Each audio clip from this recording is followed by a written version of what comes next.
السلام عليكم ورحمة الله وبركاته. إن الحمد لله الذي هدانا لهذا وما كنا لنهتدي لولا أن هدانا الله. اللهم صل وسلم على نبيك المصطفى والمرتضى وعلى آله وأصحابه الفائزين برضا الله. يا أيها الذين آمنوا اتقوا الله حق تقاته ولا تموتن إلا وأنتم مسلمون. يا أيها الذين آمنوا اتقوا الله وقولوا قولا سديدا يصلح لكم أعمالكم ويغفر لكم ذنوبكم ومن يطع الله ورسوله فقد فاز فوزا عظيما. أعوذ بالله من الشيطان الرجيم. بسم الله الرحمن الرحيم. والضحى والليل إذا سجى ما ودعك ربك وما قلى وللآخرة خير لك من الأولى ولسوف يعطيك ربك فترضى ألم يجدك يتيما فآوى ووجدك ضالا فهدى ووجدك عائلا فأغنى فأما اليتيم فلا تقهر وأما السائل فلا تنهر وأما بنعمة ربك فحدث. ബഹുമാന്യരായ സത്യവിശ്വാസികളെ, സഹോദരങ്ങളെ, സുഹൃത്തുക്കളെ, അല്ലാഹുവിൻ്റെ അപാരമായ അനുഗ്രഹവും കാരുണ്യവും നമ്മുടെ മേൽ അല്ലാഹു വർഷിക്കുമാറാവട്ടെ. വിശുദ്ധ നോമ്പിൻ്റെ അവസാനത്തെ പത്തിലാണ് നമ്മൾ എത്തി നിൽക്കുന്നത്. വളരെ വിലപ്പെട്ട സമയങ്ങളിലൂടെ, മുഹൂർത്തങ്ങളിലൂടെയാണ് നമ്മൾ നീങ്ങിക്കൊണ്ടിരിക്കുന്നത്. വളരെ അത്യാവശ്യമായ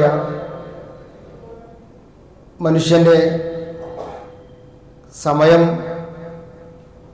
ഒഴിച്ച് ബാക്കി എല്ലാ സമയവും ഇബാദത്തുകളിലേക്ക്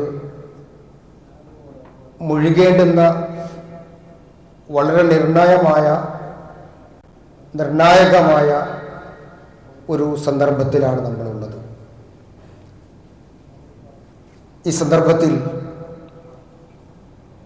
ഉമ്മുൽ മുഅ്മിനീൻ ഖദീജ റളിയല്ലാഹു അൻഹയെക്കുറിച്ച് നമുക്കെല്ലാം അറിയാവുന്ന കുറച്ച് കാര്യങ്ങൾ ഓർമ്മിച്ചെടുക്കാനാണ് ഞാൻ ഉദ്ദേശിക്കുന്നത്. ചരിത്രത്തിൽ ലോകം കണ്ടിട്ടുള്ള വളരെ പ്രഗത്ഭരായ വ്യക്തിത്വങ്ങളും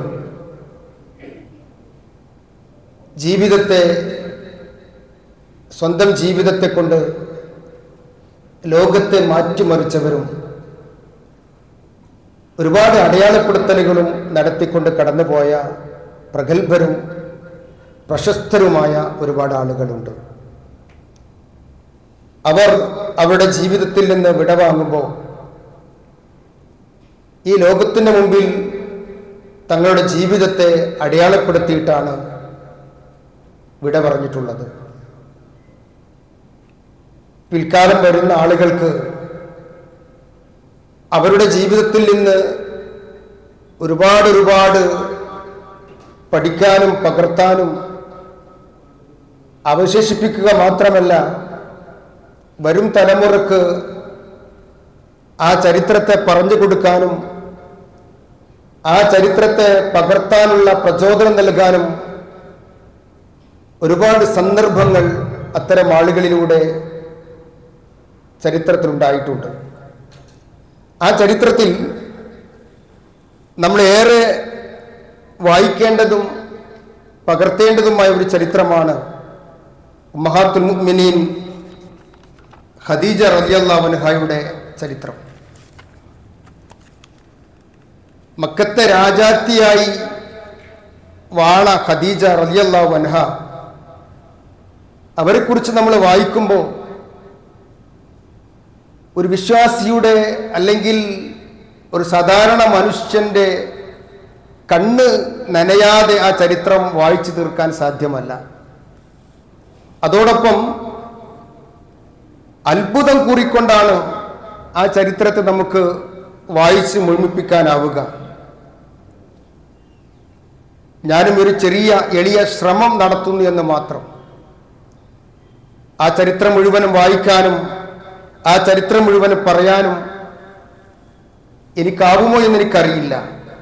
ഒരു പക്ഷേ പാതി വഴിയിൽ വെച്ച് അവസാനിപ്പിക്കേണ്ടി വരികയും ചെയ്യും. ഖദീജ റളിയല്ലാഹു അൻഹയുടെ ജീവിതത്തെ നമുക്ക് 2-3 കോണുകളിലൂടെ വായിക്കാൻ സാധിക്കും. ഒന്ന്, ആ മഹ്ദി പ്രവാചകനെ വേൾക്കുമ്പോൾ, വിവാഹം ചെയ്യുമ്പോൾ 40 വയസ്സാണ്. പ്രവാചകനാണെങ്കിൽ 25 വയസ്സുമാണ്. ഒരു 25 വയസ്സ് എന്ന് പറയുമ്പോൾ യൗവനത്തിൻ്റെ മുഴുവനും തീഷ്ണതയും ചൂടും ചൂരും നിറഞ്ഞു നിൽക്കുന്ന കാലമാണ്. അങ്ങനെയുള്ള ഒരു യുവാവിനെ തൻ്റെ ജീവിതത്തിൻ്റെ എല്ലാ അർത്ഥത്തിലേക്കും ചേർത്ത് വെക്കാനും ആ യുവാവിനെ പുളകം കൊള്ളിക്കാനും ആ യുവാവിൻ്റെ ജീവിതത്തിൻ്റെ മുന്നോട്ടുള്ള പ്രയാണത്തിൽ എന്തൊക്കെ ആവശ്യമുണ്ടോ അതെല്ലാം നൽകാനും സാധിച്ചു എന്നുള്ളത് അത്ഭുതകരമായ ഒരു സംഗതിയാണ്. യതീമായി വളർന്നു വന്ന പ്രവാചകന് ഉമ്മയായി ഖദീജ റളിയല്ലാഹു അൻഹ മാറുകയാണ്. യൗവനം ചുവട് പേറി നിൽക്കുന്ന ആ യുവാവിന് ഒരു കാമുകിയുടെ ആ ഒരു നിലവാരത്തിലേക്ക് അല്ലെങ്കിൽ ആ ഒരു സന്തോഷത്തിന്റെ നിമിഷങ്ങളിലേക്ക് ഖദീജ റളിയല്ലാഹു അൻഹ ഉയരുന്നുണ്ട്. സഹോദരിമാരില്ലാത്ത പ്രവാചകന് ഒരു സഹോദരിയുടെ അല്ലെങ്കിൽ സഹോദരിമാരുടെ ആ ഒരു സാന്ത്വനത്തിലേക്കും ആശ്വാസത്തിലേക്കും കൂട്ടിലേക്കും കൂട്ടുകെട്ടിലേക്കും ആ സൗഹൃദം വളരുന്നുണ്ട്. ആരാരും ഒന്ന് തിരുത്താനോ അല്ലെങ്കിൽ ഒരു നേർവഴിയിലൂടെ കൊണ്ടുപോകാനോ ഇല്ലാത്ത ആ പ്രവാചകന് ഒരു നേർവഴി കാണിച്ചുകൊണ്ട് ഒരു മാർഗദർശിയായി അല്ലെങ്കിൽ ഒരു തൻ്റെ ജീവിതത്തിൻ്റെ തൻ്റെയിടമുള്ള ഒരു കാര്യസ്ഥയായിക്കൊണ്ട് പ്രവാചകൻ നയിക്കുന്ന രൂപത്തിലേക്കും ആ സഹോദരി പ്രവാചകന്റെ ഭാര്യയായ ഖദീജ റളിയല്ലാഹു അൻഹ മാറി എന്നുള്ളതാണ് നമുക്ക് വായിക്കാൻ സാധിക്കുന്നത്.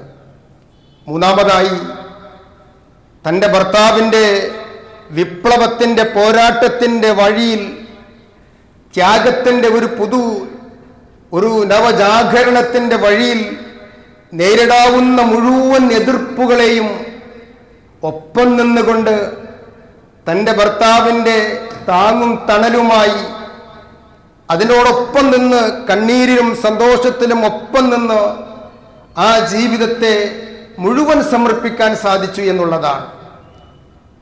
തൻ്റെ ജീവിതത്തിലെ ആരോഗ്യത്തെ അത് വകവെക്കാതെ താൻ ആ നാട്ടിലെ ഖുറൈശിയായ പൗരപ്രമാണിയായ ഖുവൈലിദിന്റെ മകളാണ്. ആ ഒരു തറവാടിത്ത മഹിമയെ അവർ അതിന് തടസ്സമായി കണ്ടില്ല. വലിയൊരു വർത്തകയാണവർ, കച്ചവട പ്രമാണിയാണവർ. ആ കച്ചവട പ്രമാണിയായ അവർക്ക് അതൊരു തടസ്സമായി മാറിയില്ല. അതോടൊപ്പം തന്നെ തൻ്റെ ജീവനും തൻ്റെ ചോരയും തൻ്റെ എല്ലാം ആ ഭർത്താവിൻ്റെ മാർഗത്തിൽ സമർപ്പിക്കാൻ സാധിച്ചു എന്നുള്ളതാണ്. തൻ്റെ സമ്പത്ത് മുഴുവനും ആ ഭർത്താവിൻ്റെ പോരാട്ടത്തിൻ്റെ വഴിയിൽ എന്തു വേണമെങ്കിലും സമർപ്പിക്കാൻ തയ്യാറായി എന്നുള്ളത് ചരിത്രത്തിൽ നമ്മൾ വായിക്കാവുന്ന അത്ഭുതകരമായ ഒരു ചരിത്രമാണ്. ഈ 4 രൂപത്തിലും നമുക്ക് ഖദീജ റളിയല്ലാഹു അൻഹയെ വായിച്ചെടുക്കാൻ സാധിക്കും. പ്രവാചകന്റെ ജീവിതം, ആ പ്രവാചകത്വത്തിലേക്ക് കടന്നു വരുമ്പോൾ നമ്മൾ ആലോചിക്കണം മക്കയുടെ അന്നത്തെ അവസ്ഥ. അന്ധകാരത്തിന്റെ കൂരിരുട്ടിൽ ആണ്ടുപോയ ഒരു സമൂഹമാണ്.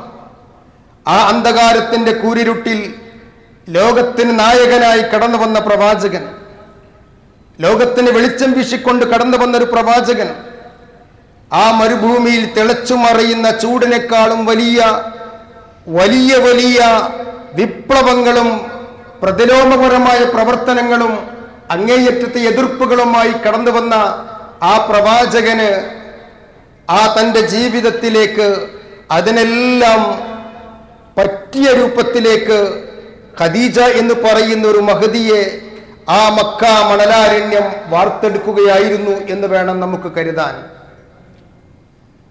ഭൂമി അന്ന് വരെ കണ്ടിട്ടില്ലാത്ത ഒരു ജനനായകനെയാണ് പ്രവാചകനിൽ നമുക്ക് കാണാൻ സാധിക്കുന്നത്.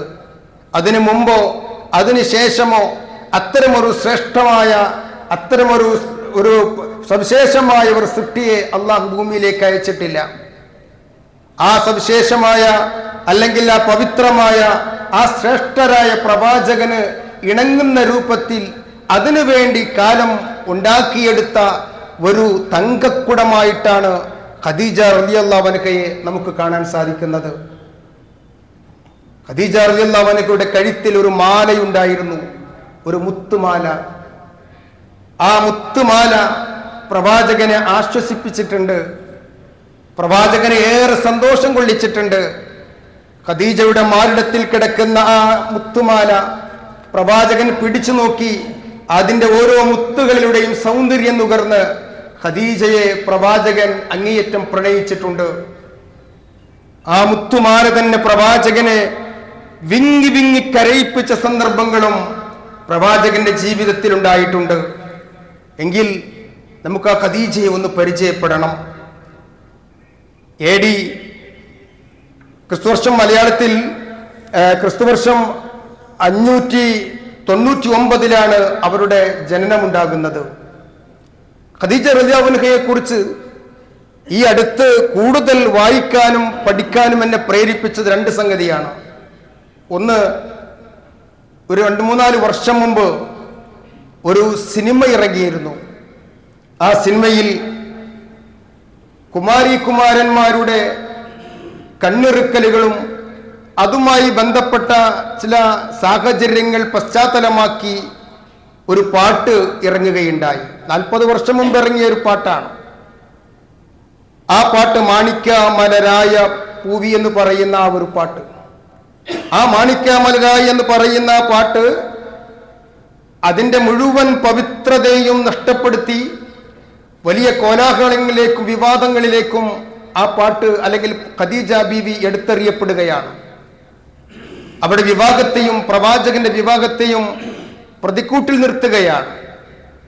അങ്ങനെ അതിൻ്റെ പശ്ചാത്തലം ഇതായതുകൊണ്ടാണ് കുമാരന്മാരുടെ അവരുടെ പ്രേമചേഷ്ടകൾ അതിങ്ങനെ കണ്ണിറുക്കി കാണിക്കുന്ന അല്ലെങ്കിൽ മറ്റൊരു പശ്ചാത്തലമായ പാട്ട് എടുത്തു എന്നുള്ളതാണ്. അന്ന് ഖദീജ ബീവിയെ പരിചയപ്പെടുത്താൻ പറ്റിയ നല്ലൊരു അവസരമായി ആ ഖദീജ ബീവിയുടെ ചരിത്രം ഒന്നുകൂടി വായിക്കേണ്ടി വന്നു. ഈയിടെ ഇറങ്ങിയിട്ടുള്ള ഒരു ഗാനം നമുക്കെല്ലാവർക്കും സുപരിചിതമാണ്. സമ്മിലൂനി യാ ഖദീജ, സമ്മിലൂനി യാ ഖദീജ എന്നുള്ള ആ പാട്ട്. ആ ഗാനം വല്ലാത്തൊരു ആസ്വാദനത്തിലേക്ക് നമ്മളെ കൊണ്ടുപോകുന്നതിനപ്പുറം ഖദീജ റളിയല്ലാഹു അൻഹയുടെ ജീവിതത്തിലേക്ക് നമ്മൾ വീണ്ടും എത്തിപ്പിടിക്കുകയായിരുന്നു. വർത്തമാനകാലത്തിലെ ചില സാഹചര്യങ്ങൾ ഒരുപാട് വലിയ നന്മയിലേക്ക് നമ്മളെ കൊണ്ടുപോകാറുണ്ട്. അങ്ങനെ ഖദീജ റളിയല്ലാഹു അൻഹയെ കുറിച്ച് നമ്മളിങ്ങനെ വായിക്കുമ്പോൾ അസദ് ഗോത്രത്തിലാണ് ഖദീജ റളിയല്ലാഹു അൻഹയുടെ ജനനം. ഖുവൈലിദ് ഇബ്നു അസദ് എന്നാണ് ഖദീജ പിതാവിൻ്റെ പേര്. ഫാത്തിമ ബിൻത് സായിദ എന്നാണ് മാതാവിൻ്റെ പേര്. ആനക്കലഹത്തിന് 15 വർഷം മുമ്പാണ് അവർ ജനിക്കുന്നത്. മാതാവിൻ്റെയും പിതാവിൻ്റെയും കുടുംബം അങ്ങനെ കെട്ടുപിണഞ്ഞ് കിടന്ന് അവസാനം എത്തിച്ചേരുന്നത് ഖുറൈശി ഗോത്രത്തിലേക്ക് തന്നെയാണ്. സഹോദരങ്ങൾ 3 പേരാണ്. ഒന്ന് അസദ് ഖുറൈശ് എന്നറിയപ്പെടുന്ന നൗഫൽ. അദ്ദേഹം ഇസ്ലാമിൻ്റെ വലിയ ശത്രുവായിട്ടാണ് അവർ വളർന്നത്. ഖദീജ റളിയല്ലാഹുവിന്റെ ജീവിതത്തിൻ്റെ പരീക്ഷണത്തിൻ്റെ അവസ്ഥകൾ നമ്മളിങ്ങനെ മനസ്സിലാക്കണമെങ്കിൽ ഈ ചരിത്ര പശ്ചാത്തലം കൂടി നമ്മൾ മനസ്സിലാക്കണം. ഒരു ഭാഗത്ത് ഖദീജ റളിയല്ലാഹു അൻഹ പ്രവാചകന് താങ്ങും തണലുമായി എല്ലാ ഞെരിപ്പോടിലും പ്രവാചകന്റെ കൂടെ നിൽക്കുമ്പോൾ ആ പ്രവാചക ഖദീജ റളിയല്ലാഹു അൻഹയുടെ മകൻ ആങ്ങള അസദ് ഖുറൈശ്, ഖുറൈശികളുടെ സിംഹം എന്ന് പറയുന്ന നൗഫൽ, അദ്ദേഹം ഇസ്ലാമിന്റെ ബദ്ധശത്രുവായി നിൽക്കുകയാണ്. ബദർ രണാങ്കണത്തിൽ അലി ഇബ്നു അബീ ത്വാലിബ് റളിയല്ലാഹു അൻഹുവാണ് അദ്ദേഹത്തെ വധിക്കുന്നത്. പിന്നീട് 2 സഹോദരന്മാർ, ഒന്ന് ഹിസാമും മറ്റൊന്ന് ഹവ്വാമും. ഇവർ 2 പേരും ഹർബുൽ ഫിജാർ യുദ്ധത്തിൽ മരണപ്പെട്ടു പോവുകയാണ്. ഇസ്ലാമിന് തൊട്ട് മുമ്പേ നടന്ന ഒരു യുദ്ധമാണ് ഹർബുൽ ഫിജാർ. ആ യുദ്ധത്തിൽ മരണപ്പെട്ടു പോവുകയാണ്. ഇതിൽ ഹവ്വാം, അദ്ദേഹത്തിന്റെ മകനാണ് സുബൈർ റളിയല്ലാഹു അൻഹു. ആ ഹവ്വാം വിവാഹം കഴിച്ചത് ഖദീജ റളിയല്ലാഹു ആയിഷ റളിയല്ലാഹു അബൂബക്കർ സിദ്ദീഖ് റളിയല്ലാഹു അൻഹുവിന്റെ മകളെയാണ്, അസ്മയെയാണ്. അങ്ങനെയാണ് അസ്മ ബിൻത് സുബൈർ എന്ന് സുബൈർ ബിൻ അവ്വാഖിനെ അസ്മയിലേക്ക് ചേർത്ത് വായിക്കുന്നത്. ആ സുബൈറാണ് മദീനയിലേക്ക് എത്തുന്ന മുഹാജിറുകളിൽ ആദ്യമായി ജനിക്കുന്ന കുട്ടി സുബൈർ റളിയല്ലാഹു അൻഹുവാണ്. ഈ 3 സഹോദരന്മാർ. പിന്നീട് വരുന്ന ഒരു സഹോദരി, അവർ ഹാല എന്ന് പറയുന്ന സഹോദരിയാണ്. അവർ ഇസ്ലാം സ്വീകരിച്ച് പ്രവാചകന്റെ കൂടെ നിന്ന് മദീനയിലേക്ക് ഹിജറ പോയ വ്യക്തിയാണ്. ഇങ്ങനെ തുടങ്ങുകയാണ് ഖദീജ റളിയല്ലാഹു അൻഹയുടെ ജീവിതം. അവർ പ്രവാചകൻ വിവാഹം കഴിക്കുന്നതിന് മുമ്പ് 2 വിവാഹം കഴിച്ചിട്ടുണ്ട്. ആദ്യത്തെ വിവാഹത്തിൽ ഒരു കുഞ്ഞുണ്ട്. നമ്മളിങ്ങനെ സമ്പന്നയായ അങ്ങേ ജ്വലിച്ചു നിൽക്കുന്ന ഖദീജയുടെ ചരിത്രം നമ്മളിങ്ങനെ മനസ്സിലുണ്ടാകുമ്പോൾ വൈദവ്യത്തിൻ്റെ ഒരുപാട് പ്രയാസങ്ങൾ സഹിച്ചുകൊണ്ടാണ് ഖദീജ റളിയല്ലാഹു അൻഹ ജീവിച്ചത് നമ്മൾ അറിയണം. ആദ്യത്തെ വിവാഹം കുറച്ചു കാലം മാത്രം നീണ്ടു നിന്നു. ആ ദുഃഖം അവരെ വല്ലാതെ തളർത്തി. അങ്ങനെ അതിലൊരു മകനാണ് ഖദീജ റളിയല്ലാഹു അൻഹുള്ളത്. ആ ജീവിതത്തിൽ ഹിന്ദ് എന്ന് പറയുന്ന ഒരു മകൻ, ഒരു പെൺകുട്ടി. ആ പെൺകുട്ടി പ്രവാചകന്റെ കൂടെ ജീവിക്കുന്നു. പിന്നീട് ആ പിതാവ് മരണപ്പെട്ടതിന് ശേഷം വീണ്ടും ഒരു ആൾ ഖദീജ റളിയല്ലാഹു അൻഹ വിവാഹം കഴിക്കുന്നു. അവരും കുറച്ചു കാലം കഴിയുമ്പോഴേക്ക് ഒരു യുദ്ധത്തിൽ മരണപ്പെട്ടു പോവുകയാണ് ചെയ്യുന്നത്. ആ 2 വൈദവ്യം. അങ്ങനെ കച്ചവടവുമായിട്ട് ജീവിക്കുന്ന ഖദീജ, പിതാവ് ഞാൻ നേരത്തെ പറഞ്ഞല്ലോ വലിയ സമ്പന്നനാണ്, വലിയ കച്ചവട വർത്തക പ്രമാണിയാണ്. അതിൽ നിന്നും അന്നത്തെ മക്കയിലെ സ്ത്രീകൾക്ക് ആലോചിക്കാൻ പോലും കഴിയാത്ത വലിയൊരു നിലവാരത്തിലാണ് ഖദീജയുടെ ജീവിതം. ഇന്നും നമുക്ക് മക്കയിൽ പോയാൽ ഖദീജ റളിയല്ലാഹു അൻഹയുടെ മാർക്കറ്റ് നമുക്ക് കാണാൻ കഴിയും. അവിടെ സ്വന്തമായി വലിയ ഷ്യാമിലേക്കും യമനിലേക്കും കച്ചവട സംഘത്തെ നിയന്ത്രിക്കുകയും വലിയ കച്ചവട സംഘത്തെ അയക്കുകയും ഒക്കെ ചെയ്തുകൊണ്ടിരുന്ന ഖദീജ റളിയല്ലാഹു അൻഹ ആ കച്ചവടത്തോടൊപ്പമാണ്, അല്ലെങ്കിൽ അതുമായി മുന്നോട്ട് പോകുമ്പോഴാണ് ഈ 2 ദുരന്തങ്ങളും ഒരു സ്ത്രീയുടെ ജീവിതത്തിലേക്ക് കടന്നു വരുന്നത്. 4 കുട്ടികളെയാണ് അവർ ഏറ്റെടുക്കേണ്ടി വന്നത്. അങ്ങനെ ആ കുട്ടികളുമായി ഇങ്ങനെ ജീവിക്കുമ്പോഴാണ് പിതാവിന്റെ മരണം ഉണ്ടാകുന്നത്. പിതാവിന്റെ മരണം ഖദീജ റളിയല്ലാഹു അൻഹയെ അങ്ങേയറ്റം വിഷമത്തിലേക്ക് തള്ളിയിട്ടു. എല്ലാം ഉപേക്ഷിച്ചവർ. ഞാൻ ചുരുക്കിങ്ങനെ പറയുമ്പോൾ കുറെ അതിൻ്റെ ഒഴുക്ക് നഷ്ടപ്പെടുന്നുണ്ട്. അങ്ങനെ പിതാവിന്റെ മരണം ഖദീജ റളിയല്ലാഹു അൻഹയെ അങ്ങേയറ്റം ദുഃഖത്തിലേക്ക് ആഴ്ത്തുകയാണ്. അവർ കച്ചവടം നിർത്തിവെച്ചു. വീടിൻ്റെ 4 ചുവരുകൾക്കുള്ളിൽ തൻ്റെ 2 ആൺകുട്ടികളോടൊപ്പവും രണ്ട് പെൺകുട്ടികളോടൊപ്പവും ഖദീജ അങ്ങ് ഒതുങ്ങിക്കൂടുകയാണ്. അവിടെയാണ് ഖദീജ റളിയല്ലാഹുവിന്റെ ജീവിതത്തിലേക്ക് വറഖത്ത് ബിൻ നൗഫൽ എന്ന് പറയുന്ന അവരുടെ ഖുവൈലിദിന്റെ സഹോദരൻ പുത്രനായ വറഖത്ത് ബിൻ നൗഫൽ കടന്നു വരുന്നത്. നൗഫൽ എന്ന് പറയുന്നത് ഖുവൈലിദിന്റെ സഹോദരനാണ്. അദ്ദേഹത്തിന്റെ പുത്രനാണ് ഈ വറഖത്ത്. അദ്ദേഹം കടന്നു വരുന്നത്.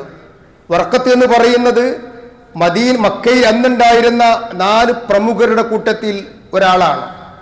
4 പ്രമുഖരുണ്ടായിരുന്നു. അവർ ജാഹിലിയത്തിലായിരുന്നില്ല. ജാഹിലിയത്തിലെ ഒരു അന്ധവിശ്വാസം അവർക്കുണ്ടായിരുന്നില്ല.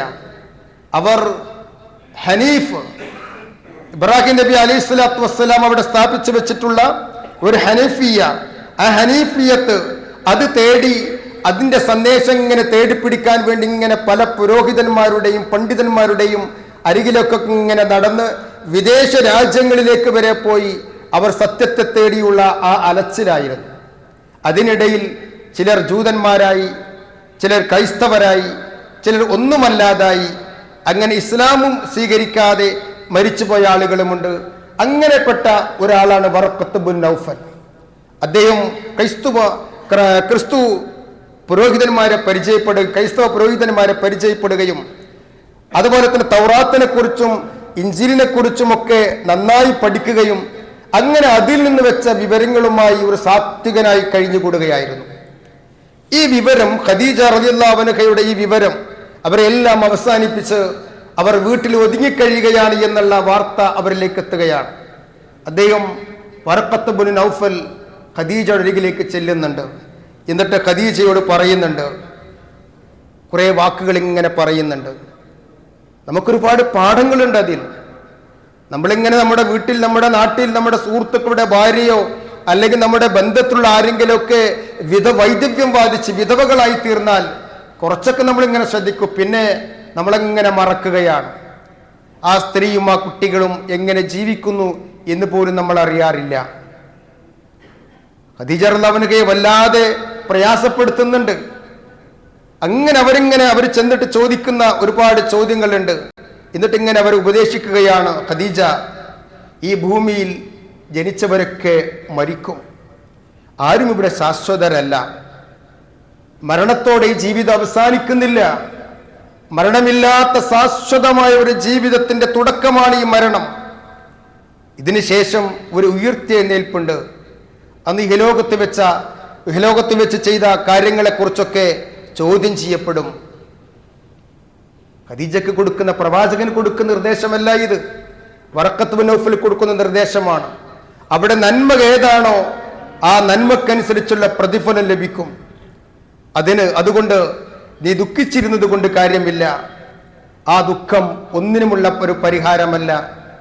മാത്രവുമല്ല, ഏകാന്തതയായി വീട്ടിൽ കഴിയുക എന്നുള്ളത് ഒരു ജീവിതത്തെ കുഴിച്ചുമൂടലാണ്.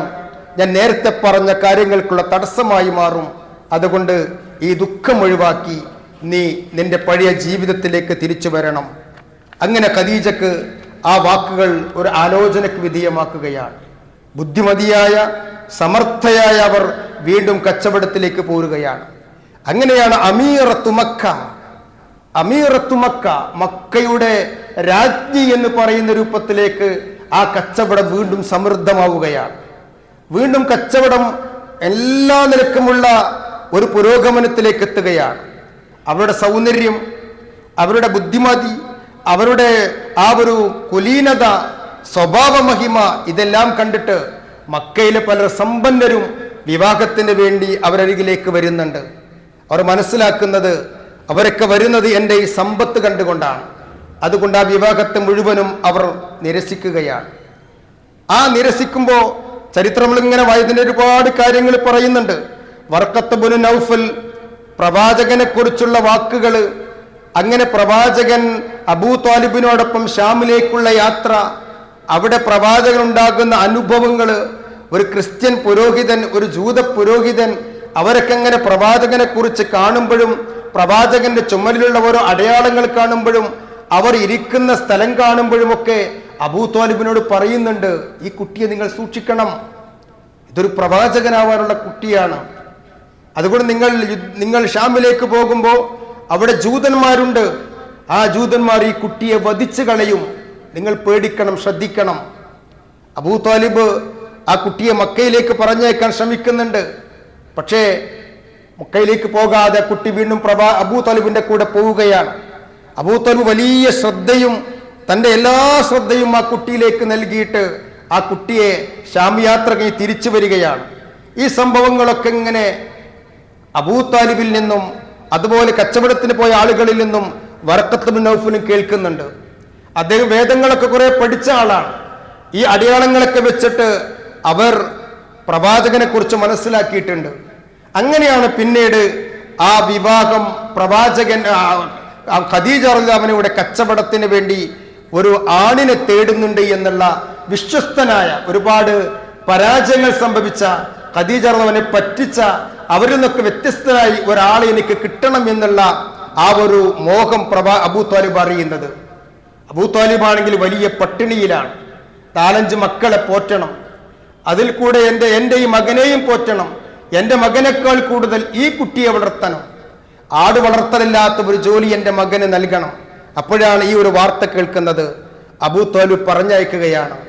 അങ്ങനെ ഖദീജ അടുക്കൽ ചെന്നുകൊണ്ട് ഈ കാര്യങ്ങളൊക്കെ അവതരിപ്പിച്ചപ്പോൾ ഖദീജ സന്തോഷത്തോടെ ഏറ്റെടുക്കുകയാണ്. അങ്ങനെ പ്രവാചകൻ ആ കച്ചവടം സംഘത്തെ നയിക്കുന്നു.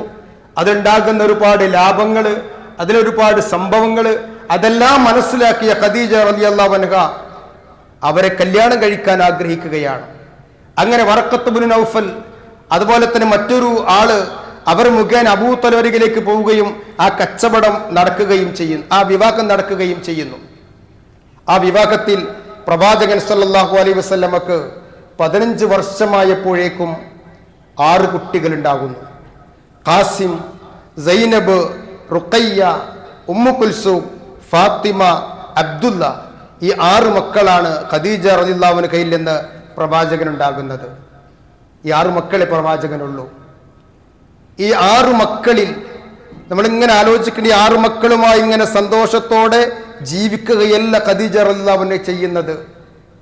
അതിൽ ഒന്നാമത്തെ കുട്ടി ഖദീജ റളിയല്ലാഹു അൻഹ വീണ്ടും വീണ്ടും പരീക്ഷണങ്ങൾ ഇങ്ങനെ വരികയാണ്. ഖാസിം എന്ന് പറയുന്ന കുഞ്ഞ് അവരോടൊപ്പം ജീവിക്കാൻ അല്പസമയം ഭാഗ്യം കിട്ടി, അല്പകാലം മാത്രമേ കിട്ടിയിട്ടുള്ളൂ. മുലകുടി മാറുന്നതിന് മുമ്പ് ഖാസിം മരണപ്പെട്ടു പോവുകയാണ്. ഖാസിമിന്റെ മരണം പ്രവാചകനെയും ഖദീജയെയും വല്ലാത്ത ദുഃഖത്തിലാഴ്ത്തി. ഖദീജ ഇങ്ങനെ കരഞ്ഞുകൊണ്ട് പറയുന്ന ചില വാക്കുകളുണ്ട്. പ്രവാചകരെ, ഖാസിമിന് കുടിക്കാനുള്ള എൻ്റെ അമ്മിഞ്ഞപ്പാൽ ഇതാ ഉറ്റി ഉറ്റി വീഴുകയാണ്. അവൻ ജീവിച്ചിരിക്കുന്നെങ്കിൽ എനിക്ക് മുലകുടി പ്രായം മാറും വരെ എനിക്ക് മുലയൂട്ടി അവനെ വളർത്താമായിരുന്നു. പ്രവാചകൻ ഇങ്ങനെ പറയുന്നുണ്ട്, ഖദീജ, അവന്റെ മുലയൂട്ടൽ സ്വർഗത്തിൽ വെച്ചാണ് നീ അവസാനിപ്പിക്കേണ്ടത്, അവിടെ വെച്ച് നിനക്ക് അതിനുള്ള ഭാഗ്യം ലഭിക്കും. ആ സ്ത്രീ സമാധാനിക്കുകയാണ്. വീണ്ടും സൈനബാണ് പിന്നീട് ഉണ്ടാകുന്നത്. ആ സൈനബിന്റെ ചരിത്രവും റുഖയ്യയുടെ ചരിത്രവും ഉമ്മു കുൽസൂമിന്റെ ചരിത്രവും ഫാത്തിമയുടെ ചരിത്രവും അബ്ദുല്ലയുടെ ചരിത്രവും. അബ്ദുല്ല പ്രവാചകത്വ ലബ്ധിക്ക് ശേഷമാണ് പിറക്കുന്നത്. അതുപോലെ ഫാത്തിമയും. അബ്ദുല്ല ആ ചെറുപ്പത്തിൽ വീണ്ടും വളരെ കുഞ്ഞായിരിക്കുമ്പോൾ തന്നെ മുലകുടി പ്രായത്തിൽ തന്നെ ആ കുഞ്ഞും മരിക്കുകയാണ്. ആൺകുട്ടികൾ 2 മരിച്ചു. ഈ അബ്ദുല്ല മരിച്ചപ്പോഴാണ് ഖുറൈശികൾ പ്രവാചകനെ കളിയാക്കിയത്. ഇനി എന്ത് പ്രവാചകൻ, ഒരു അനന്തരവനില്ലാത്ത പ്രവാചകൻ, വാലറ്റ പ്രവാചകൻ. അപ്പോഴാണ് ഇന്ന അഅ്തൈനാക്കൽ കൗസർ എന്നുള്ള സൂറത്തുൽ കൗസർ ഇറങ്ങുന്നത്. വാലറ്റവൻ പ്രവാചകരെ അവരാണ്, താങ്കളല്ല എന്ന് പറയുന്നത്. സൈനബിന്റെ ചരിത്രം, ഓരോ മക്കളുടെയും ചരിത്രം പ്രവാചകനും ഖദീജക്കും വലിയ പ്രയാസങ്ങൾ ഉണ്ടാക്കിയിട്ടുണ്ട്. സൈനബിനെ കല്യാണം കഴിച്ചത് അബുൽ ആസ് എന്ന് പറയുന്ന ഒരു വ്യക്തിയാണ്. ഹാലായുടെ മകനാണ്. സഹോദരി ഖദീജയുടെ സഹോദരിയുടെ മകനാണ് അബുൽ ആസ്. അബുൽ ആസ് ഇസ്ലാം മതം സ്വീകരിച്ചിരുന്നില്ല. അതിനിടയ്ക്കുള്ള പ്രവാചകന്റെയും ഖദീജയുടെയും ജീവിതത്തിൽ ഇസ്ലാം പ്രവാചകത്തെ ലഭിക്കുന്നതിനുമുള്ള ഒരു 15 വർഷമുണ്ട്. ആ ചരിത്രത്തിന് ശേഷമുള്ള ചരിത്രമാണ് ഞാൻ ഈ പറയുന്നത്. അബുൽ ആസ് ഇസ്ലാം മതം സ്വീകരിച്ചിരുന്നില്ല. എന്നാൽ ഇവർ തമ്മിൽ വലിയ അടങ്ങാത്ത ഒടുക്കത്തെ പ്രേമമായിരുന്നു, വളരെ അങ്ങേയറ്റത്തെ സ്നേഹമായിരുന്നു, സൈനബും അബുൽ ആസും തമ്മിലുണ്ടായിരുന്നത്. അടങ്ങാത്ത പ്രണയം. പക്ഷേ അപ്പുറത്താണ് ബദർ യുദ്ധമുണ്ടാകുന്നു. അബുൽ ആസ് എതിർപക്ഷത്ത് ബദർ യുദ്ധത്തിലേക്ക് വരുന്നുണ്ട്. ആ വരുന്ന അബുൽ ആസ് ബദർ യുദ്ധം കഴിഞ്ഞപ്പോ തടവ് പുള്ളിയായി പിടിക്കപ്പെടുകയാണ്. മദീനയിലേക്ക് ഒരു തടവ് പുള്ളിയായിട്ട് കൊണ്ടുവരുന്നുണ്ട്. സൈനബാണെങ്കിലോ മുസ്ലിമാണ്. കുറെ വിശ്വാസികൾ മദീനയിലേക്ക് പോയിട്ടുണ്ട്. പ്രവാചകനും പോയിട്ടുണ്ട്, റുഖയ്യയും പോയിട്ടുണ്ട്, ഫാത്തിമയും പോയിട്ടുണ്ട്, അലിയും പോയിട്ടുണ്ട്, അബൂബക്കർ റളിയല്ലാഹുവും പോയിട്ടുണ്ട്. പക്ഷെ സൈനബിന് പോവാൻ അബുൽ ആസ് അനുവാദം കൊടുത്തില്ല. ഒരുപാട് കരഞ്ഞു നോക്കി. പ്രവാചകൻ ഒരുപാട് വെയിറ്റ് ചെയ്തു. എൻ്റെ ഈ പൊന്നുമകൾ ഞാൻ എങ്ങനെ ഇവിടെ ഇട്ടേച്ച് പോകും? ആ പിതാവിന്റെ മനസ്സ് വല്ലാതെ തേങ്ങി. പക്ഷെ അബുൽ ആസ് സമ്മതിച്ചില്ല. കാരണം സൈനബിനെ പിരിഞ്ഞ് ജീവിക്കാൻ അബുൽ ആസിന് കഴിയില്ലായിരുന്നു. അങ്ങനെ യുദ്ധത്തിന് പോയ അബുൽ ആസ് പ്രവാചക സന്നിധിയിൽ ഒരു തടവ് പുള്ളിയായി കടന്നു വന്നപ്പോ സൈനബാണ് മക്കയിൽ ഒരാളുടെ കയ്യിൽ ഒരു പൊതി കൊടുത്തയക്കുന്നത്. ആ പൊതി കൊടുത്തയച്ചിട്ട് ആളുകൾ ഇങ്ങനെ പ്രവാചകന് മുമ്പിൽ കൊണ്ടുവന്ന് കൊടുക്കുന്നുണ്ട്. ഞാൻ നേരത്തെ പറഞ്ഞ മുത്തുമാലയാണത്. പ്രവാചകരെ സൈനബ് കൊടുത്തയച്ചതാണ്. അബുൽ ആസിനെ മോചിപ്പിക്കാനുള്ളതാണ്. അങ്ങനെ പ്രവാചകൻ അതിങ്ങനെ തുറന്നു നോക്കിയപ്പോ പ്രവാചകൻ ഇങ്ങനെ കരഞ്ഞു പോയി. പ്രവാചകന്റെ മനസ്സിൽ നിന്ന് എവിടെ നിന്നോ കുറെ ഓർമ്മകൾ വരികയും തുരുത്തനാ തേങ്ങിക്കൊണ്ട് പ്രവാചകൻ കരഞ്ഞു. ഒന്നുമല്ലായിരുന്നു, പ്രവാചകൻ ഖദീജയോടുള്ള ആ ജീവിതത്തെ ഇങ്ങനെ ഓർക്കുകയായിരുന്നു. എന്റെ ഭാര്യ ഖദീജ, അവൾ മരിക്കുവോളം അവൾ അണിഞ്ഞിരുന്ന ആ മാലയാണത്. എന്റെ മകൾ സൈനബ് വിവാഹിതയായപ്പോ ആ സൈനബിന് ഖദീജ കൊടുത്ത സമ്മാനമായിരുന്നു അത്. ഈ മാലയൂരിയിട്ടാണ് തന്റെ ഭർത്താവിനെ മോചിപ്പിക്കാൻ വേണ്ടിയിട്ട് മകൾ കൊടുത്തയച്ചിരിക്കുന്നത്. പ്രവാചകൻ സഹാബത്തിനോട് ചോദിച്ചു, ഈ മാല ഞാൻ വാങ്ങാതെ സൈനബിന് തന്നെ തിരിച്ചു കൊടുത്ത് അബുൽ ആസിനെ മോചിപ്പിക്കട്ടെ? സഹാബത്തും കരയുകയാണ്. അവർ പറഞ്ഞു, അതേ പ്രവാചകർ, നിങ്ങൾ മോചിപ്പിച്ചോളൂ. പക്ഷേ സൈനബിന് അബുൽ ആസിനെ മോചിപ്പിച്ച പ്രവാചകൻ ഒന്നുകൂടി പറഞ്ഞു, നീ ചെന്നിട്ട് എൻ്റെ മകളെ ഇങ്ങോട്ട് പറഞ്ഞയക്കണം. അതോടുകൂടി വിവാഹബന്ധം വേർപ്പെട്ട് സൈനബ് മദീനയിലേക്ക് വരികയാണ്. സൈനബ് വിവാഹമോചിതയായി. റുഖയ്യയുണ്ട്, പിന്നെ ഉമ്മു കുൽസൂമുണ്ട്. റുഖയ്യയെ അബൂലഹബിന്റെ മകൻ ഉത്തബത്താണ് കല്യാണം കഴിച്ചത്. പ്രവാചകൻ ഈ പ്രബോധനം ആരംഭിച്ചു എന്ന് കേട്ടപ്പോ അബൂലഹബ്, അദ്ദേഹത്തിന്റെ പേരിൽ ആ ആയത്തിറങ്ങി, തബ്ബത് യദാ അബൂലഹബിൻ വതബ്. ആ അബൂലഹബിന്റെ ആ നശിക്കട്ടെ എന്നുള്ള ആയത്തിറങ്ങിയപ്പോ അബൂലഹബിന് കലി കയറി. അതിനേക്കാളും അദ്ദേഹത്തിന്റെ ഭാര്യയായ ഉമ്മു ജമീലിനാണ് കലി കയറിയത്. അവർ പറഞ്ഞു, ഇല്ല, ഇനി മുഹമ്മദിന്റെ മകളെ ഈ വീട്ടിൽ നിൽക്കാൻ അനുവദിക്കില്ല. അവർ റുഖയ്യയെ പറഞ്ഞു വിടുകയാണ്. ആ മാതാവിന്റെ അരികിലേക്ക്, ആ പിതാവിന്റെ അരികിലേക്ക് റുഖയ്യയും അവളും വിവാഹമോചിതയായി കടന്നു വരികയാണ്. ഒരു മാതാവിനെ സംബന്ധിച്ചിടത്തോളം തന്റെ പെൺകുട്ടി കല്യാണം കഴിച്ച വീട്ടിൽ നിന്ന് ചില പ്രശ്നങ്ങളുണ്ടായി കടന്നു വരിക എന്നുള്ളതാണ് ജീവിതത്തിലെ ഏറ്റവും വലിയ പ്രയാസം. അങ്ങനെ റുഖയ്യ വിവാഹം കഴിഞ്ഞു എന്നേയുള്ളൂ, വീട് കൂടിയിട്ടില്ല. അതിനു മുമ്പേ തൊലാക്ക് ചൊല്ലി അവർ വീട്ടിലേക്ക് എത്തി. രണ്ടാമത്തെ മകൾ ഉമ്മു കുൽസൂം. ഉമ്മു കുൽസൂമിനെ കല്യാണം കഴിച്ചതും അബൂലഹബിന്റെ മറ്റൊരു മകൻ ഉത്തൈബയാണ്. ഉത്തൈബ, അദ്ദേഹം ഉത്തുബയെ പോലെയല്ല, അതിഭയങ്കര വെറുപ്പായിരുന്നു പ്രവാചകനോട്, അമ്മോശനോട്. ആ പ്രവാചകനോട് അങ്ങേയറ്റത്തെ വെറുപ്പ്. ഒരിക്കൽ പ്രവാചകന്റെ മുഖത്തേക്ക് കാർക്കിച്ച് തുപ്പിയിട്ടുണ്ട് ഉത്തൈബ. തന്റെ അമ്മോശന്റെ മുഖത്തേക്ക് കാർക്കിച്ച് തുപ്പിയിട്ടുണ്ട്. ഇത് ഖദീജ റളിയല്ലാഹു അൻഹയെ വല്ലാതെ വേദനിപ്പിച്ചു, പ്രവാചകനെയും വേദനിപ്പിച്ചു. പ്രവാചകൻ പ്രാർത്ഥിച്ചു പോയി ഒരു നിലക്ക്, അല്ലാഹുവേ, ഈ മനുഷ്യന്റെ നേർക്ക് നീ ഒരു നായയെ അയക്കണമേ. അവസാനം ഏതോ ഒരു ശാമിലേക്കുള്ള ഒരു യാത്രയിൽ ഒരു സിംഹം അദ്ദേഹത്തിന്റെ തല കടിച്ചറുത്തു കൊന്നു എന്നാണ് ചരിത്രം. ആ ഉത്തൈബ ഉമ്മു കുൽസൂമിനെ വിവാഹമോചനം ചൊല്ലിയിട്ട് പ്രവാചകന്റെ വീട്ടിലേക്ക് പറഞ്ഞയക്കുകയാണ്. നോക്കൂ നിങ്ങൾ, അവസാനം ഉസ്മാൻ റളിയല്ലാഹു അൻഹുവിനെ പ്രവാചകൻ സല്ലല്ലാഹു അലൈഹി വസല്ലം റുഖയ്യയെ കല്യാണം കഴിപ്പിക്കുകയാണ്. ആ സമയത്താണ് ഖദീജയോട് മരണം സംഭവിക്കുന്നത്. ഉമ്മു കുൽസൂം, സൈനബ് ഭർത്താവിനോടൊപ്പം അവർ ഹിജ്റ പോയിട്ടുണ്ട്. അതേപോലെ തന്നെ ഉമ്മു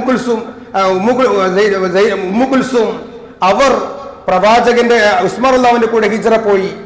പിന്നീടുള്ളത് റുഖയ്യ പ്രവാചകന്റെ കൂടെ ഉസ്മാൻ റളിയല്ലാഹുവിന്റെ കൂടെ ഹിജ്റ പോയി. പിന്നീട് ആ വീട്ടിലുള്ളത് ഉമ്മു കുൽസൂമും ഫാത്തിമയുമാണ്. ഫാത്തിമക്ക് അന്ന് വയസ്സ് 14 വയസ്സാണ്.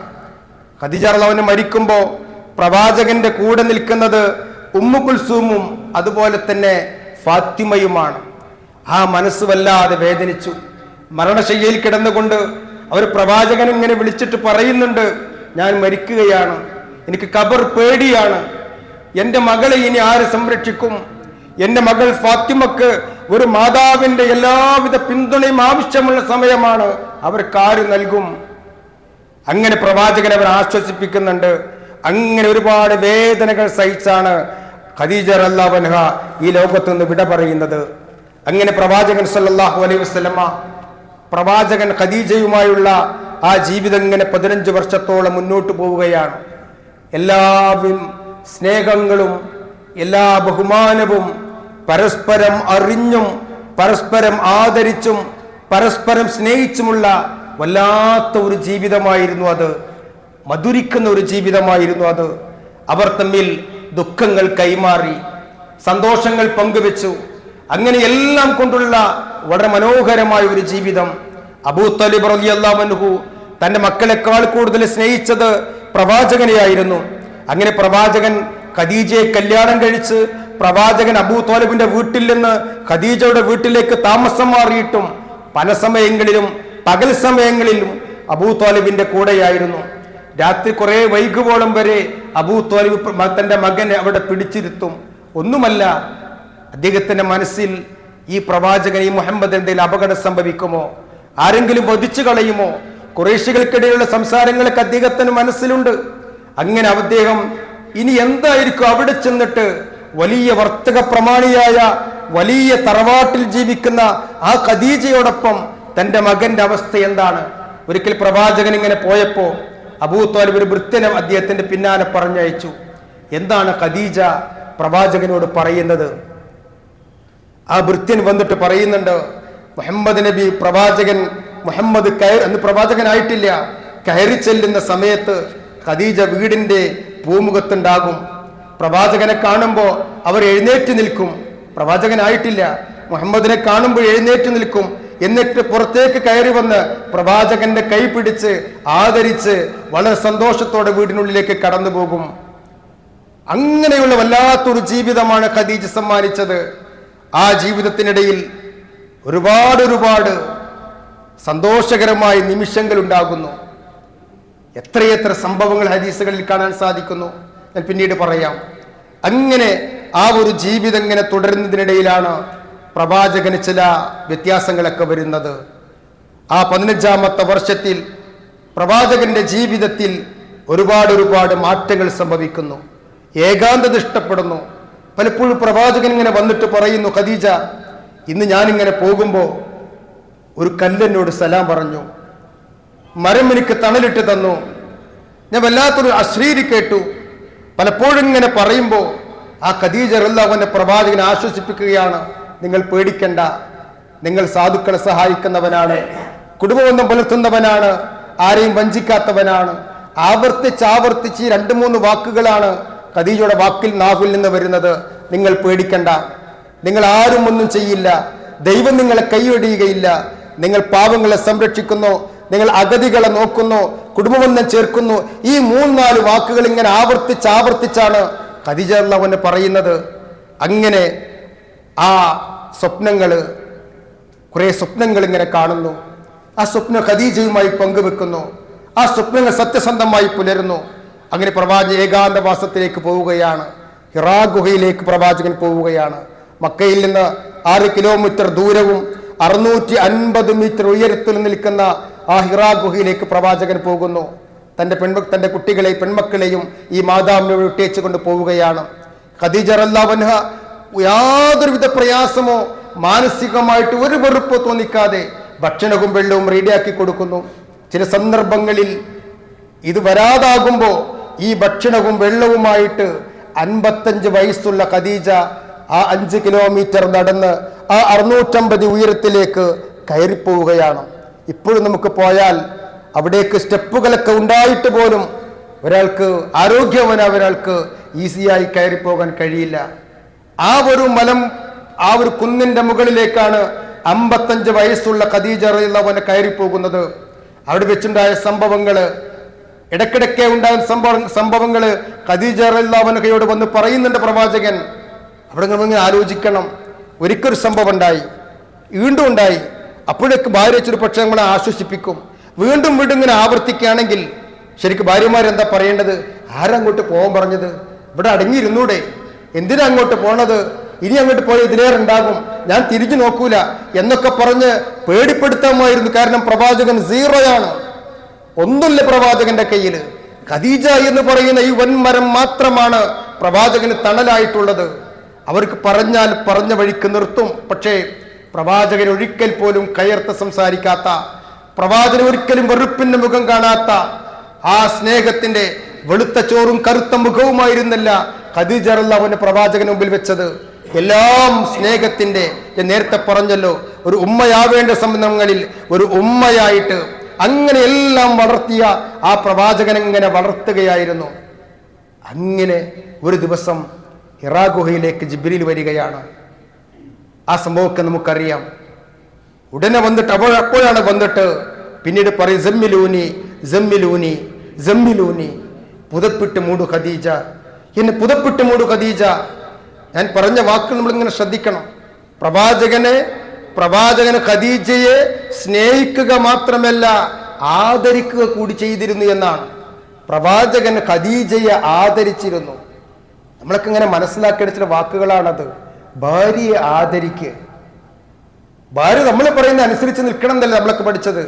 അല്ല, ഒരു പക്ഷെ ചില ആളുകൾക്ക് ഒരു ഭാര്യയെ പേടിയുണ്ടാവും. ആ പേടിയല്ല, ഭാര്യയെ ആദരിക്കുക. പ്രവാചകൻ ഖദീജയെ വല്ലാതെ ആദരിച്ചിരുന്നു. ആ ആദരവ് തിരിച്ചു കിട്ടിയതാണ് ഇതൊക്കെ. അങ്ങോട്ട് ആദരിച്ചപ്പോ അതിനേക്കാളും എത്രയോ ഇരട്ടിയായിട്ടുള്ള സ്നേഹവും ആദരവും തന്റെ പ്രിയതമന് ആ മഹദി നൽകി. അങ്ങനെ ജമ്മിലു പുതപ്പിട്ടു, നന്നായി ഉറങ്ങി പ്രവാചകൻ. എന്നിട്ട് മെല്ലെ ചോദിച്ചു, എന്താണ് സംഭവം? കാര്യങ്ങളെല്ലാം പറഞ്ഞു കൊടുത്തു. ഉടനെ എപ്പോഴും ആ സ്ത്രീ പറയുന്നത് ഈ വാക്കുകളാണ്, ദൈവം നിങ്ങളെ കൈവഴിയുകയില്ല, നിങ്ങളെ കൈവഴിയില്ല ദൈവം, നിങ്ങൾ ഇങ്ങനെയൊക്കെ ചെയ്യുന്നുണ്ട്. അങ്ങനെ പ്രവാചകൻ സല്ലല്ലാഹു അലൈഹി വസല്ലമയെ ഏറ്റവും അടുത്ത സുഹൃത്തായ അബൂബക്കർ സിദ്ദീഖിന് വിവരം അറിയിക്കുന്നു. അദ്ദേഹം വരുന്നു. അങ്ങനെ അബൂബക്കർ സിദ്ദീഖും അതുപോലെ തന്നെ ഖദീജ റളിയല്ലാഹു അൻഹയും വറഖത്ത് ബിൻ നൗഫലിലേക്ക് അവർ പോവുകയാണ്. സംഭവങ്ങളെല്ലാം പറയുന്നു. അത് കേട്ടിട്ട് വറഖത്ത് ബിൻ നൗഫൽ പറയുന്നുണ്ട്, ഒരുപാട് സംഭവങ്ങൾ ഇങ്ങനെ പറഞ്ഞിട്ട് പറയുന്നു, ഈ മനുഷ്യനെ ആ നാട്ടുകാർ പുറത്താക്കും. പ്രവാചകൻ അത്ഭുതത്തോട് ചോദിക്കുന്നുണ്ട്, എന്നെ പുറത്താക്കുകയോ? അതെ, നിന്നെ പുറത്താക്കും. ആ സ്ത്രീ ഒട്ടും പതറിയില്ല. അവിടെ വീണ്ടും ആശ്വസിപ്പിക്കുകയാണ്, ഇനി നിങ്ങൾ ഈ പരിപാടി നിർത്തിക്കാളി, ഇനി വേണ്ട എന്ന് പറയല്ല ചെയ്തത്, അവർ ആശ്വാസം നൽകുകയാണ് ചെയ്തത്. അങ്ങനെ ഖദീജ റളിയല്ലാഹു അൻഹ പ്രവാചകന്റെ കൂടെ വീണ്ടും ജീവിക്കുകയാണ്. അതിന് ഇസ്ലാമിക പ്രബോധനം നൽകുകയാണ്. ആദ്യമായി ഇസ്ലാം സ്വീകരിക്കുന്നത് ഖദീജയാണ്. പ്രവാചകനെ വിശ്വസിക്കുന്ന ആദ്യത്തെ മുസ്ലിമായ വ്യക്തി ഖദീജയാണ്. ആ ഖദീജക്കാണ് പ്രവാചകൻ സല്ലല്ലാഹു അലൈഹി വസല്ലമ ആദ്യമായി ഉളു എടുത്ത് കാണിച്ചു കൊടുത്തത്. ജിബ്രീൽ വരികയാണ്. ഹിറാ മലയിൽ വന്നിട്ട് തന്റെ കാല് കൊണ്ടൊരു വര വരച്ചു. അവിടെ നിന്ന് വെള്ളം പൊങ്ങി വന്നു. ആ വെള്ളത്തിൽ നിന്ന് ജിബ്രീൽ ഉളു എടുത്ത് കാണിച്ചു. എന്നിട്ട് പ്രവാചകനോട് അതുപോലെ ഉളു ചെയ്യാൻ പറഞ്ഞു. എന്നിട്ട് കിബിലക്ക് നേരെ തിരിഞ്ഞു നിന്നിട്ട് 2 റക്അത്ത് നമസ്കരിച്ചു. അതും കഴിഞ്ഞ് പ്രവാചകൻ നേരെ വരുന്നത് തന്റെ വീട്ടിലേക്കാണ്. ഖദീജയോട് സംഭവങ്ങളൊക്കെ പറഞ്ഞു. ഖദീജയോട് കൈപിടിച്ച് സംസമിന്റെ അരികിലേക്ക് കൊണ്ടുപോയിട്ട് പ്രവാചകൻ അവർക്ക് ഉളു ചെയ്ത് കാണിച്ചു കൊടുക്കുന്നുണ്ട്. അങ്ങനെ പ്രവാചകൻ ഖദീജ ഉളു ചെയ്യുന്നു, അവർ നമസ്കരിക്കുന്നു. ആദ്യമായി ഉളു ചെയ്ത വ്യക്തിയാണ് ഖദീജ റളിയല്ലാഹു അൻഹ.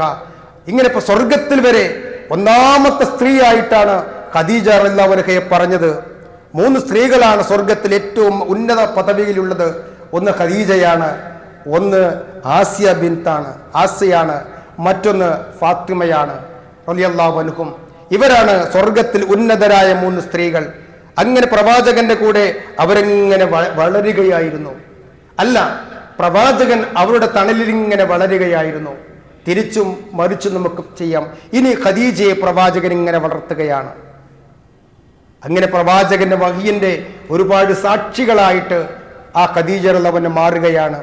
ഒരിക്കൽ പ്രവാചകന് ഓരോ സംഭവങ്ങൾ ഇങ്ങനെ പറയുമ്പോൾ അവർ പറയും, ഇനി ജിബ്രീൽ വരുന്ന സമയത്ത് നിങ്ങൾ എന്നോട് പറയണം.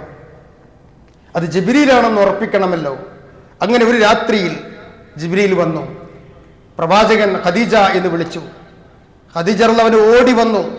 ഓടി വന്നിട്ട് പറഞ്ഞു, പ്രവാചകരെ എൻ്റെ ഈ ഇടത് കാൽത്തുടയിലിരിക്കൂ. പ്രവാചകൻ ഖദീജ റളിയല്ലാഹു ഇടത് കാൽത്തുടയിലിരുന്നു. എന്നിട്ട് ചോദിച്ചു, ഇപ്പോൾ നിങ്ങൾക്ക് അനുഭവപ്പെടുന്നുണ്ടോ? ഉണ്ട്. എങ്കിൽ എൻ്റെ വലത് കാൽത്തുടയിലിരിക്കൂ. പ്രവാചകൻ ഖദീജ റളിയല്ലാഹു വലത് കാൽത്തുടയിലിരുന്നു. ഇപ്പോൾ അനുഭവപ്പെടുന്നുണ്ടോ പ്രവാചകരെ? ഉണ്ട്. എങ്കിൽ എൻ്റെ മടിയിലിരിക്കൂ. അങ്ങനെ പ്രവാചകൻ മടിയിലിരുന്നു. ഇപ്പൊ അനുഭവപ്പെടുന്നുണ്ടോ? ഉണ്ട്. ഖദീജ റളിയല്ലാഹുവിற்கு തളർച്ച ബാധിക്കുന്നു.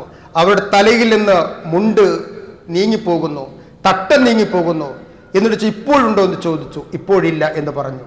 അപ്പൊ ഖദീജ എഴുന്നേറ്റ് കൊണ്ട് പറയാണ്, അത് ജിബ്രീലാണ്, അത് ജിബ്രീലാണ്. കാരണം സ്ത്രീകൾ തലമറക്കാതിരുന്നാൽ അവിടെ ജിബ്രീൽ എത്തുകയും മലക്കുകൾ വരികയില്ല. തലമറക്കാത്ത സ്ത്രീകളിലേക്ക് മലക്കുകൾ വരികയില്ല.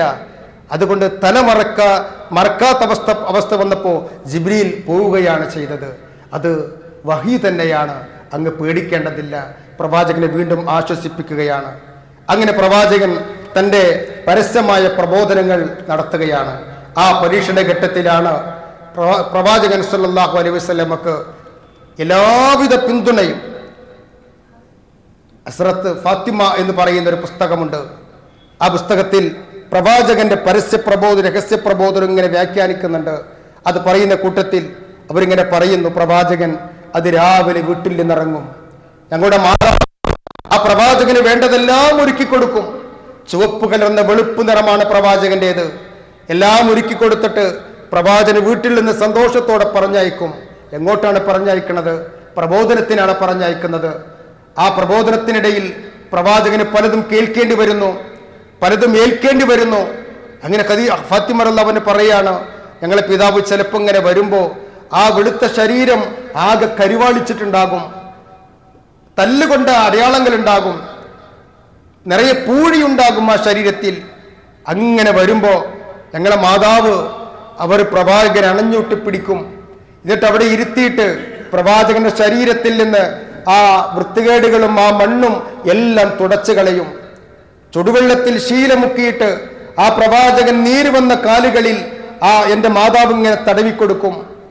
എൻ്റെ പിതാവ് ഇങ്ങനെ പുറം കാണിച്ച് ഇങ്ങനെ തല കുനിച്ചിങ്ങനെ നിൽക്കുമ്പോൾ എന്താണ് പ്രശ്നമെന്ന് ചോദിക്കും. അപ്പോ എൻ്റെ പിതാവ് പറയും, ഞാൻ ഇത്രയൊക്കെ പറഞ്ഞിട്ടും എൻ്റെ നാട്ടുകാർ അംഗീകരിക്കുന്നില്ലല്ലോ, എന്നെ അവർ വിശ്വസിക്കുന്നില്ലല്ലോ എന്ന് പറയും. അപ്പൊ ഖദീജ ആശ്വസിപ്പിക്കും, ഒരു കാലം വരും, അന്ന് എല്ലാം ശരിയാകും. അങ്ങനെ പ്രവാചകന് വേണ്ടി എല്ലാ പിന്തുണയും കൊടുത്തുകൊണ്ട് ഖദീജ റളിയല്ലാഹു അൻഹ ഇങ്ങനെ പ്രവാചകന്റെ കൂടെ മുസ്ലിമത്തായി ജീവിക്കുകയാണ്. അപ്പോഴാണ് ഖുറൈശികൾ ബനു ഹാഷിം കുടുംബത്തിന് വിലക്കേർപ്പെടുത്തുകയാണ്. ആ വിലക്ക് ആ മക്കയിൽ നിന്ന് പോകണം എന്നുള്ളതാണ്. മക്കയിലെ ഒരു ഗോത്രവും ബനു ഹാഷിം ഗോത്രവുമായി വിവാഹം നടത്താൻ പാടില്ല, ഇടപാടുകൾ നടത്താൻ പാടില്ല, ഭക്ഷണം കൊടുക്കാൻ പാടില്ല, ഒന്നും നയാ പൈസ പോലും കൊടുക്കാൻ പാടില്ല, വെള്ളമോ വസ്ത്രമോ ഒന്നും കൊടുക്കാൻ പാടില്ല. അങ്ങനെ ഷിയബ് അബി ത്വാലിബ് കുന്നിലേക്ക് ആ ബനു ഹാഷിം കുടുംബം മാറുകയാണ്. ഖദീജ ബനു ഹാഷിം കുടുംബമല്ല, അവർക്ക് മാറേണ്ടെന്ന് യാതൊരു ആവശ്യവുമില്ല. പക്ഷേ പ്രവാചകനും കുടുംബവും മാറി. പ്രവാചകൻ മാറി എന്ന് കേട്ടപ്പോ അബൂ ത്വാലിബ് മാറുകയാണ്. ആ പടുവൃദ്ധനായ മനുഷ്യൻ തന്റെ മകൻ എന്തെങ്കിലും സംഭവിക്കുമോ എന്നുള്ള ഒരൊറ്റ കാരണത്താൽ പ്രവാചകന്റെ കൂടെ മാറുകയാണ്. ആ വയോവൃദ്ധനും ആ മലഞ്ചെരിവിലേക്ക് മാറ്റപ്പെട്ടു. ഖദീജ റളിയല്ലാഹു മാറിയിട്ടില്ലായിരുന്നു. പക്ഷേ അവർ പിന്നെ പ്രവാചകന്റെ കൂടെ പോവുകയാണ്. ഞാൻ എങ്ങനെ ഇവിടെ നിൽക്കും? എൻ്റെ പ്രിയതമൻ ആ മലഞ്ചെരിവിലേക്ക് പോകുമ്പോൾ, എല്ലാം ബഹിഷ്കരിക്കപ്പെട്ടു പോകുമ്പോൾ ഞാൻ എങ്ങനെ ഇവിടെ നിൽക്കും? ആ വൃദ്ധയും പോവുകയാണ്. ഖദീജക്ക് അന്ന് വയസ്സ് എത്ര നോക്കണം നമ്മൾ? 60 പ്രായമാണ്. ആ സമയത്താണ് ഖദീജ റളിയല്ലാഹു അൻഹ തൻ്റെ പെൺമക്കളെയും കൂട്ടിയിട്ട് ഉമ്മു സലമിനെയും ഉമ്മു കുൽസൂമിനെയും അതുപോലെ തന്നെ ഫാത്തിമയെയും കൂട്ടിയിട്ട് ആ ഷിയബ് അബി ത്വാലിബിലേക്ക് മാറുന്നത്. അവിടെയുള്ള പട്ടിണിയുടെ ജീവിതം, യുദ്ധം നിരോധിക്കപ്പെട്ട മാസങ്ങളിൽ പുറത്തുനിന്ന് വരുന്ന കച്ചവടക്കാർ വരുന്ന ഏതെങ്കിലും ആ ഭക്ഷണങ്ങൾ മാത്രം സ്വീകരിക്കാനുള്ള അവസരം. അങ്ങനെ തൻ്റെ കാലിലിട്ട ചെരുപ്പ്, ഖദീജ റളിയല്ലാഹുവിന്റെ കയ്യിൽ ഒരു ലെതറിന്റെ ബാഗ് ഉണ്ടായിരുന്നു. ആ ബാഗ് വെള്ളത്തിൽ കുതിർത്തിയിട്ട് അതിങ്ങനെ കുടിക്കുകയും ചവക്കുകയും ചെയ്യുമായിരുന്നു എന്നാണ്. നമ്മൾ ആലോചിക്കണം, ആരാണ് ഖദീജ എന്നുള്ളത്. വലിയ സമ്പത്തിനുടമയായിരുന്ന ഖദീജ അതെല്ലാം പ്രവാചകന് വേണ്ടി ഇങ്ങനെ നൽകുകയാണ്. എന്താണ് പട്ടിണി? ഒരു ചരൽക്കല്ല് പോലും മേനിൽ വീഴാത്ത, ഒരു പൂഴി പോലും വീഴാത്ത ആ പൂമേനി പിന്നീട് കാണുന്നത് ആ കല്ലുകൾക്കിടയിൽ മലഞ്ചെരുവിൽ കിടക്കുന്ന രംഗമാണ്. 3 കൊല്ലമാണ് കഴിയേണ്ടി വന്നത്. അപ്പോഴേക്കും അബൂ ത്വാലിബിന്റെയും ഖദീജയുടെയും ആരോഗ്യം പറ്റെ ക്ഷയിച്ചിരുന്നു. 3 വർഷം കഴിഞ്ഞപ്പോൾ അവർ ഉപരോധം പിൻവലിക്കുകയാണ്. നടക്കം വയ്യാതെ ഖദീജ റളിയല്ലാഹു വീട്ടിലേക്ക് വരുന്നുണ്ട്. ഫാത്തിമ റളിയല്ലാഹു പറയുന്നത്, ഷഅബ് അബീ ത്വാലിബിൽ കുന്നിന്റെ ചെരുവിലുള്ള ആ ജീവിതമാണ് എൻ്റെ ഉമ്മയുടെ മരണത്തെ വേഗത്തിലാക്കിയത്. അവിടെയുള്ള ജീവിതം വല്ലാത്തൊരു ജീവിതമായിരുന്നു. സഹാബത്ത് പറയുന്നത്, ഞങ്ങളെങ്ങനെ കാഷ്ടിക്കുന്നത് പലപ്പോഴും ആടുകൾ കാഷ്ടിക്കുന്നത് പോലെയായിരുന്നു ഞങ്ങളുടെ ജീവിതം എന്നാണ്. ദാഹിച്ചു വലഞ്ഞ് വിശപ്പ് കൊണ്ട് കുട്ടികളുടെ നിലവിളികൾ അടുത്ത ഗോത്രത്തിലേക്ക് വരെ കേൾക്കാമായിരുന്നു എന്നാണ്. അതിന് മാത്രം പ്രവാചകന്റെ കൂടെ നിന്ന മഹദിയാണ് ഖദീജ റളിയല്ലാഹു അൻഹ. അവർ പ്രവാചകന്റെ കൂടെ ജീവിക്കുകയാണ്. പിന്നെ അധികകാലമൊന്നും ജീവിച്ചിട്ടില്ല. ഖദീജ റളിയല്ലാഹു അൻഹ മരണസമയം, ആ മരണസമയത്ത് ഞാൻ നേരത്തെ പറഞ്ഞല്ലോ, ഈ ദുഃഖഭാരത്തോടു കൂടിയിട്ടാണ് അവർ മരിക്കുന്നത്. പക്ഷെ അവർക്കുള്ളത് ഉന്നതമായ സ്വർഗലോകമാണ്. പ്രവാചകൻ സല്ലല്ലാഹു അലൈഹി വസല്ലമയെയും മക്കളെയും അവരിങ്ങനെ അടുത്തേക്ക് വിളിച്ചിട്ട് ഇങ്ങനെ പറയുന്നുണ്ട് ഓരോ കാര്യങ്ങൾ. നിങ്ങൾ ഉമ്മു കുൽസൂമിനെ നോക്കണം, സൈനബിന്റെ കാര്യം പ്രത്യേകം ശ്രദ്ധിക്കണം, ഫാത്തിമയെ നിങ്ങൾ വല്ലാതെ താലോലിക്കണം എന്നൊക്കെ പറഞ്ഞിട്ട് ഇങ്ങനെ ആശ്വസിപ്പിക്കുന്നുണ്ട്. പ്രവാചകൻ അവരെ ആശ്വസിപ്പിക്കുകയാണ്. അവസാനം ഖദീജ റളിയല്ലാഹു അൻഹ മരണമടയുകയാണ്. പ്രവാചകൻ അവരെ കഫൻ ചെയ്യുന്നു. എന്നിട്ട് ഹുജൂനിലേക്ക് എന്ന് പറഞ്ഞാൽ മഖ്ബറത്ത് മുഹല്ല. അവിടെ ആളുകളൊക്കെ ഇങ്ങനെ പറയുന്നത് കേൾക്കാണ്, ജന്നത്തുൽ മുഹല്ല. ജന്നത്തുൽ മുഹല്ല അല്ല, ജന്നത്തുൽ മുഹല്ല എന്നതിന് പേരില്ല. ജന്നത്തുൽ ബഖീ ഉണ്ട്, മഖ്ബറത്ത് മുഹല്ല. നമ്മളൊക്കെ കാണുന്ന ബാഫക്കി തങ്ങളെ വരെ മറമാടപ്പെട്ടിട്ടുള്ള മക്കേന്റെ അടുത്തുള്ള ആ മഖ്ബറ തന്നെയാണ്. അവിടേക്ക് കൊണ്ടുപോവുകയാണ്. അവിടെ കൊണ്ടുപോയി പ്രവാചകന്റെ മനസ്സിലിങ്ങനെ ആ വേദന വരികയാണ്. എനിക്ക് ഖബർ പേടിയാണ് എന്നുള്ള ആ വർത്തമാനം അങ്ങനെ ഖദീജ റളിയല്ലാഹു അൻഹയെ പ്രവാചകൻ വിറയാർന്ന കൈകളോടെ ആ ഖബറിൽ അടക്കി വെക്കുന്നുണ്ട്. ഇത് പ്രവാചകൻ ആ വീട്ടിലേക്ക് തിരിച്ചു വരുന്ന രംഗങ്ങൾ. പിന്നീട് പ്രവാചകന്റെ ജീവിതത്തിൽ ഒരു 3 കൊല്ലക്കാലം സൗദ റളിയല്ലാഹു അൻഹ വിവാഹം കഴിക്കുമ്പോഴും പ്രവാചകന്റെ ജീവിതത്തിൽ വല്ലാത്തൊരു പ്രതിസന്ധിയായിരുന്നു. പിന്നീട് പ്രവാചകൻ 63 വയസ്സ് വരെ ജീവിച്ചു. ആ ജീവിതത്തിനിടയിൽ ഒരുപാട് ഗ്രഹാതുരത്വങ്ങൾ പ്രവാചകന്റെ ജീവിതത്തിൽ ഇങ്ങനെ കാണാൻ പറ്റും. ഖദീജയുടെ വാക്കുകൾ, ഖദീജയുടെ സംസാരം, ഹാലങ്ങനെ കടന്നു വന്നപ്പോ വീട്ടിലേക്ക് വന്നിങ്ങനെ സലാം പറഞ്ഞപ്പോ പ്രവാചകൻ ഖദീജ ഖദീജ ഖദീജ എന്നിട്ട് വിളിച്ചു എന്നാണ്. ആയിഷ റളിയല്ലാഹു അൻഹയുടെ വാക്കുകളുണ്ട്, എന്തെങ്കിലും കിട്ടിയാൽ പ്രവാചകൻ ഖദീജ റളിയല്ലാഹുവിന്റെ കൂട്ടുകാരികൾ കൊടുത്തയക്കും. ആയിഷ റളിയല്ലാഹു ഒരിക്കൽ ചോദിച്ചു അത്രേ, ആ ഖുറൈശികളിൽപ്പെട്ട ആ വൃദ്ധയെയല്ലാതെ നിങ്ങൾക്ക് ആരെക്കുറിച്ചും പറയാനില്ലേ? ഇവളിങ്ങനെ ആലോചിച്ചു, ആയിഷ റളിയല്ലാഹു ഇങ്ങനെയൊക്കെ പറയുമെന്ന്. പക്ഷെ സ്ത്രീകളുടെ സ്വഭാവമാണത്. അവരത് പറഞ്ഞുപോയി. ഉടനെ പ്രവാചകൻ വല്ലാതെ കോപിച്ചു. പ്രവാചകൻ എന്നിട്ട് പറയും, എന്താണ് ആയിഷ നീ പറയുന്നത്? അവളെപ്പോലെ ഈ ദുനിയാവിൽ എനിക്ക് താങ്ങായിരുന്ന മറ്റാരാണുള്ളത്? അവളെനിക്ക് സന്താനങ്ങളെ തന്നു, അവളെനിക്ക് സമ്പത്ത് നൽകി, അവളെനിക്ക് എല്ലാം നൽകി. ദുനിയാവിൽ അവരെപ്പോലെ ഒരു സ്ത്രീയില്ല. അതായിരുന്നു ഖദീജ. തൻ്റെ ഒരു പുരുഷന്റെ ജീവിതത്തിലേക്ക് എല്ലാം താങ്ങായി നിന്ന ദുരിത പർവങ്ങളിലും സന്തോഷത്തിന്റെ കൊടുമുടികളിലും അങ്ങനെ എല്ലാ നിലക്കും ആ മനുഷ്യന്റെ ഒരു പുരുഷന്റെ നിഴലായി ഒപ്പം നിന്നുകൊണ്ട് ഒരു പുരുഷനെ സ്നേഹിച്ച മഹദിയായിരുന്നു ഖദീജ റളിയല്ലാഹു അൻഹ. ഒരുപാട് സംഭവങ്ങൾ ഇനിയുമുണ്ട്. ഒരു ചുരുങ്ങിയ സമയം കൊണ്ട് അവിടെയും ഇവിടെയൊക്കെ തൊടാതാകുമ്പോൾ അതിൻ്റെ ഒഴുക്ക് നഷ്ടപ്പെടുന്നു. നമ്മൾ ഇനിയും ഈ ഒരു വിഷയം തിരഞ്ഞെടുക്കാനുള്ള കാരണം നമ്മളിത് വായിക്കണമെന്നത് കൊണ്ടാണ്. ഖദീജ റളിയല്ലാഹു അൻഹയെ കുറിച്ചുള്ള പാഠങ്ങൾ നമ്മൾ ഒരുപാട് പഠിക്കേണ്ടതുണ്ട്, ഒരുപാട് വായിക്കേണ്ടതുണ്ട്. ആ വായിക്കുമ്പോഴാണ് നമ്മുടെ വീടുകളിലെ നമ്മുടെ സഹോദരിമാർ, നമ്മുടെ ഭാര്യമാർ, നമ്മളും അതിങ്ങനെ വായിക്കുമ്പോഴാണ് ജീവിതത്തിലേക്ക് ഒരുപാട് സൽഗുണങ്ങൾ നമ്മളിലേക്ക് കടന്നു വരിക.